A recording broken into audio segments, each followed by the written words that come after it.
الحمد لله يا عم، كل حاجه بقت تمام وزي الفل. ربنا يتمم لكم على خير يا حبيبي، وعيش واشوف عيالكم. اتكسفت ايه؟ بابي هيسكت اهو. ربنا يخليك لينا يا عم كده، وتعيش وتشوف احفادك باذن الله. ربنا يخليك يا حبيبي، انا اهم حاجه عندي ان انت تصونها وتحطها في عينيك. دي بنتي الوحيده، مش هوصيك يا عمر. في عيني يا عمي. بابا عمر بيحبني وهيحافظ عليا، ولا انت ليك كلام تاني؟ بس طب ما نقرا الفاتحه كده يا عم عشان تبقى بدايه خير علينا كلنا. ما احنا قريناها 5000 مره يا عمر خلال 6 سنين خطوبه. ايه بقى؟ البنت شابت جنبك يا عمر، العيال بتقول لها يا حاجه مريم فش. خلاص بابي هيتكتب. ما نقراها تاني يا بابا، ايه المشكله؟ الله.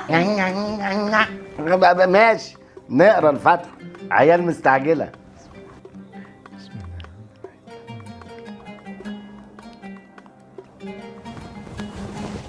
خد يا عمر، دي نسخه من القايمه راجعها عشان المره الجايه لما تيجي تمضي على طول، ونبقى احنا مخلصين كل حاجه.